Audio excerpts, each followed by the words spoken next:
উপরের হাদিসের সারমর্ম এই যে, উমার রাহ এর শাহাদাতের পরই ফিতনা শুরু হবে। কিয়ামতের পূর্বে তা আর কখনো বন্ধ হবে না। ফিতনার কবলে পড়ে উসমান রাহ নির্মমভাবে নিহত হয়েছেন। এই হত্যাকাণ্ডকে কেন্দ্র করে আলী রাহ এবং মুয়াবিয়ার মাঝে অনেক সংঘর্ষ হয়েছে এবং অসংখ্য প্রাণহানি ঘটেছে। উষ্ট্রের যুদ্ধ। উসমান বিন আফফান রাহ শহীদ হওয়ার পর উষ্ট্রের যুদ্ধ সংঘটিত হয়। উসমান রাহ এর হত্যাকে কেন্দ্র করে ভুল বুঝাবুঝি এই যুদ্ধের মূল কারণ। এই যুদ্ধের এক পক্ষে ছিলেন আলী রাহ এবং অপর পক্ষে ছিলেন আয়শা তালহা এবং জুবায়ের রাহ। যুদ্ধের বিস্তারিত বিবরণ দেয়া এই বইয়ের উদ্দেশ্য নয়। এখানে যে কথাটি আমি বলতে চাই তা হলো কোন পক্ষেরই যুদ্ধ করার উদ্দেশ্য ছিল না। ইমাম ইবনে তাইমিয়া রহ বলেন আয়শা রাহ যুদ্ধের জন্য বের হননি। তিনি উভয়ের পক্ষের মধ্যে মীমাংসার জন্য বের হয়েছিলেন। তিনি ভেবেছিলেন তার বের হওয়ার মধ্যেই মুসলিম উম্মতের জন্য কল্যাণ রয়েছে। অতঃপর তিনি বুঝতে সক্ষম হলেন যে বের না হওয়াটাই তার জন্য ভালো ছিল। তাই তিনি যখনই বের হওয়ার কথা স্মরণ করতেন তখন কেঁদে ওড়না ভিজিয়ে ফেলতেন। এমনিভাবে যারায় আলী রাহ এবং মুয়াবিয়ার মধ্যে সংঘটিত যুদ্ধে অংশগ্রহণ করেছিলেন তাদের সবাই পরবর্তীতে অনুতপ্ত হয়েছেন। আয়েশা রাহ এর বের হওয়া সম্পর্কে নবী সাল্লাল্লাহু আলাইহি ওয়াসাল্লাম ভবিষ্যৎবাণী করে গিয়েছিলেন। বিস্তারিত বিবরণ এই যে, আয়েশা রাহ বনি আমেরের বাড়িঘরের পাশ দিয়ে অতিক্রম করছিলেন তখন তাকে দেখে কতগুলো কুকুর ঘেউ ঘেউ করা শুরু করল। তিনি বললেন এই জলাশয়টির কুকুরটির নাম কি? লোকেরা বলল এটির নাম হাওয়াব। একথা শুনে আয়েশা রাহ বললেন আমার ফেরত যেতে ইচ্ছে করছে। জুবায়ের রাহ তাকে বললেন অগ্রসর হন, যাতে মানুষেরা আপনাকে দেখতে পায় এবং হতে পারে আল্লাহ তাআলা আপনার মাধ্যমে তাদের মাঝে মীমাংসা করে দিবেন।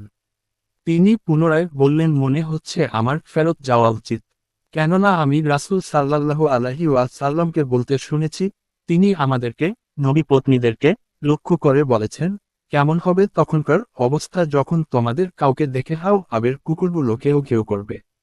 5 হাদিসের সরল ব্যাখ্যা এই যে, নবী সাল্লাল্লাহু আলাইহি ওয়াসাল্লাম আয়েশা রাহ কে উদ্দেশ্য করে বলেছেন, হে আয়েশা, সেদিন তোমার অবস্থা কেমন হবে? যেদিন তোমাকে দেখে হাওয়াব নামক জলাশয়ের নিকটস্থ কুকুরগুলো কেউ কেউ করতে থাকবে। আয়েশা রাহ নবী সাল্লাল্লাহু আলাইহি ওয়াসাল্লামের বাণীটি মুখস্থ রেখেছিলেন।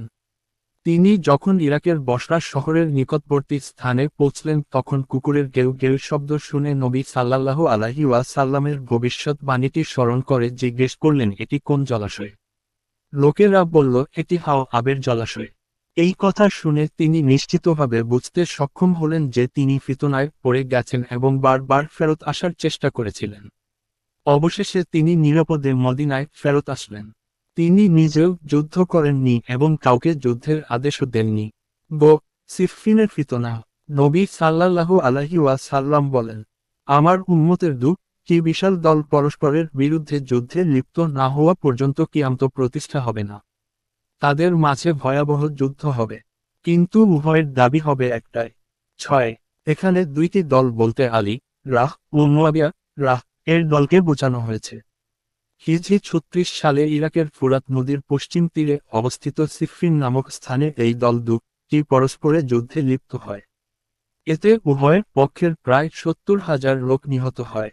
7 আলী ও মুয়াবিয়া রাহ এর মাঝে যে সমস্ত যুদ্ধ হয়েছে তার কোন একটিরও তাদের ইচ্ছায় হয়নি, বরং উভয় দলের মধ্যে কিছু পথভ্রষ্ট, কুপ্রবৃত্তির অনুসারী এবং কুচক্রী লোক ছিল। তারা সর্বদাই মানুষকে যুদ্ধের প্রতি উস্কানি দিতে থাকে। এতে করে বিষয়টি উভয়ের নিয়ন্ত্রণের বাইরে চলে যায়। শায়খুল ইসলাম ইমাম ইবনে তাইমিয়া রহ বলেন, আলী ও মুয়াবিয়া রাহ এর দলের মধ্যে থেকে যারা যুদ্ধে লিপ্ত হয়েছিল তাদের অধিকাংশই আলী বা মুয়াবিয়া রাহ এর কারো আনুগত্য করত না। আলী বা মুয়াবিয়া কখনোই মুসলমানদের রক্তপাত কামনা করেননি, কিন্তু যা কাম্য ছিল না অনিচ্ছা সত্ত্বেও তা হয়ে গেল। কথায় আছে ফিতনা যখন শুরু হয়ে যায় জ্ঞানীরাও তার আগুন নিভাতে অক্ষম হয়ে যায়। 8 ফিতনার সময় মুমিনের করণীয়। উসমান রাহ এর হত্যা থেকেই উম্মতে মুহাম্মাদের ভিতরে ফিতনার সূচনা হয়েছে। কিয়ামতের পূর্বে তা আর বন্ধ হবে না। আমাদের প্রিয় নবী সাল্লাল্লাহু আলাইহি ওয়াসাল্লাম ফিতনার সময় মুমিনদের করণীয় সম্পর্কে সুস্পষ্ট বর্ণনা দিয়ে গেছেন। ফিতনার সময় যেহেতু যুদ্ধরত ও বিবাদমান দলগুলোর কোনটির দাবি সত্য তা নির্ণয় করা কঠিন হয়ে যায়, তাই তিনি এহেন জটিল পরিস্থিতিতে কোন দলের পক্ষে যোগ দিয়ে যুদ্ধে নামতে নিষেধ করেছেন। সে সময় যার ছাগলের পাল থাকবে তাকে ছাগলের পাল নিয়ে পাহাড়ের চূড়ায় চলে যেতে বলেছেন কিংবা ইসলামী রাষ্ট্রের সীমান্তে প্রহরায় নিযুক্ত থাকতে বলেছেন। মুসলমানদের যুদ্ধরত দলগুলো সেখানে পৌঁছে গেলে আত্মরক্ষার উদ্দেশ্য যুদ্ধে শরিক হতে নিষেধ করেছেন, কারণ এটাই হবে তার ঈমানের জন্য নিরাপদ। নবী সাল্লাল্লাহু আলাইহি ওয়াসাল্লাম বলেন,